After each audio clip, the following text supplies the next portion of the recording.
बघा उसाला कशी म्हातारी आलेली आहे. म्हातारी म्हणजे वरचा फुलवारा पांढरा दिसतोय तो.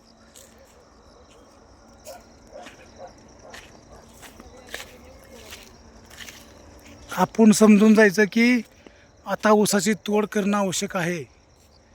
हे वरती आलं म्हणजे आपल्यासाठी एक सिग्नल आहे की ऊसाची तोड करणं गरजेचं आहे.